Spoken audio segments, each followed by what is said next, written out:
इसे सिद्ध करने के लिए प्रयोग किया गया है। वैज्ञानिक हैं जिनका नाम है फ्रेडरिक ग्रिफिथ या शॉर्ट में कह देते हैं एफ ग्रिफिथ। इन्होंने चूहों के ऊपर प्रयोग किया है। मनुष्यों के समान चूहों में भी निमोनिया रोग होता है और यह रोग जीवाणु डिप्लोकोकस निमोनी या स्ट्रेप्टोकोकस निमोनी जीवाणुओं के द्वारा होता है। अब देखिए इस जीवाणु के दो स्ट्रेन हैं या कह लीजिए दो प्रकार हैं। कुछ जीवाणुओं के चारों ओर कैप्सूल युक्त आवरण पाया जाता है जिससे इसकी सतह चिकनी अर्थात स्मूथ हो जाती है और इसे डिनोट करते हैं S3 के द्वारा। और ऐसे जीवाणु क्या हैं? रोगजनक होते हैं अर्थात ये चूहों में निमोनिया रोग उत्पन्न करते हैं। इंग्लिश में क्या कहते हैं रोगजनक को? वायरुलेंट है। इसका दूसरा प्रकार है और ऐसे जीवाणुओं के चारों ओर कैप्सूल युक्त आवरण नहीं पाया जाता अर्थात इसकी सतह खुरदरी रफ होती है और इसे डिनोट करते हैं R2 के द्वारा। और ये चूहों में निमोनिया रोग उत्पन्न नहीं करते हैं अर्थात इसे क्या कह देंगे? अरोगजनक अर्थात ए वायरुलेंट। अब इन दोनों प्रकार के जीवाणुओं के ऊपर के द्वारा जो है चूहों के ऊपर प्रयोग को हम निम्नांकित प्रयोगों के द्वारा हम आपको समझाएंगे। जीवाणुओं की S3 प्रकार ये रोगजनक हैं अर्थात चूहों में निमोनिया रोग फैलाते हैं। अब इस S3 प्रकार के जीवाणुओं का कल्चर अर्थात संवर्धन माध्यम तैयार करते हैं। कल्चर या संवर्धन माध्यम का तात्पर्य क्या है? जीवाणुओं के लिए वो अनुकूल दशाएं जिसमें पर्याप्त मात्रा में पोषक पदार्थ ऑक्सीजन इत्यादि उपलब्ध रहें जिससे इनके द्विगुणन की संख्या काफी तीव्र गति से हो।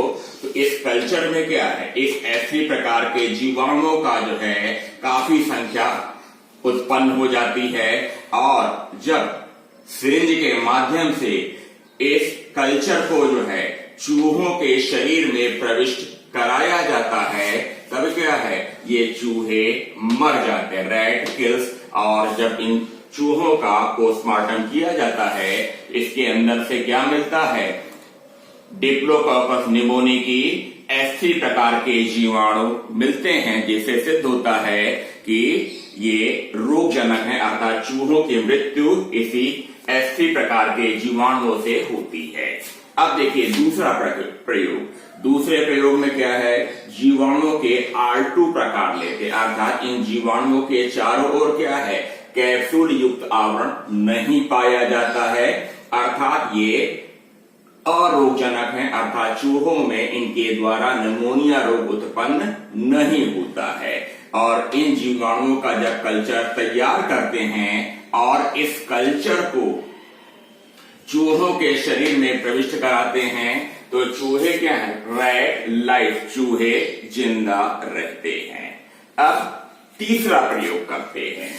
फिर से क्या है? जैसे पहले प्रयोग में किया था तीसरे प्रयोग में S3 प्रकार के जीवाणुओं को लेते हैं, इसका कल्चर तैयार करते हैं लेकिन कल्चर को तैयार करने के पश्चात इसे गर्म कर देते हैं, हीट कर देते हैं और इस गर्म किए गए कल्चर को जब चूहों के शरीर में इंजेक्ट या प्रविष्ट कराया जाता है तब क्या है? चूहे जिंदा रहते हैं। क्यों?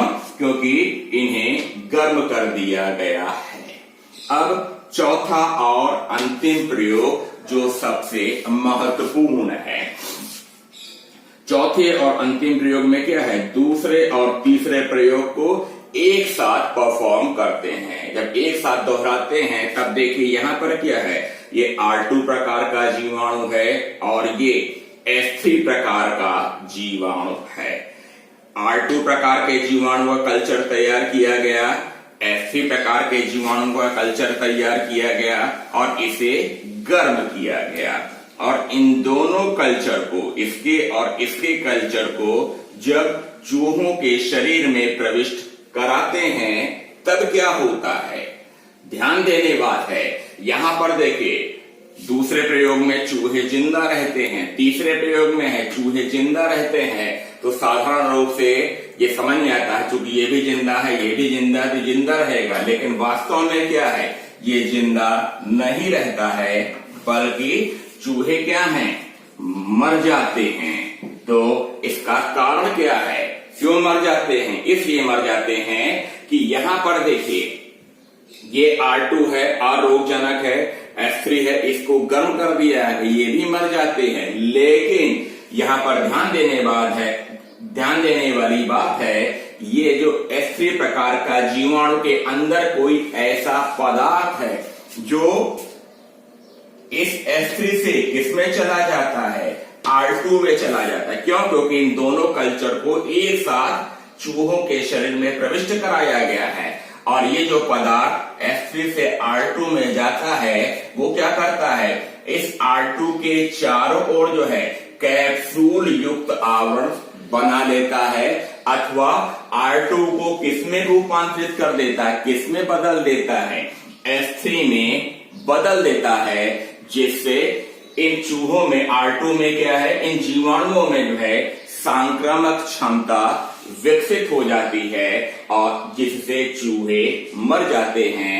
इस प्रकार हम लोग अध्ययन क्या कर रहे हैं, ग्रिफिथ का रूपांतरण प्रयोग, अर्थात यहां पर क्या है, R2 जो है वो किसमें रूपांतरित हो जाता है, R2 जो है वो H3 में रूपांतरित हो जाता है, और R2 से H3 में जाने वाला पदार्थ क्या है, जिससे कैप्सूल बन जा रहा है, ये इस पदार्थ का नाम क्या है, इस पदार्थ का नाम है DNA।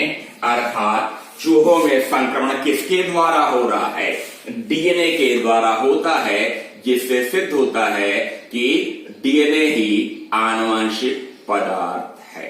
धन्यवाद।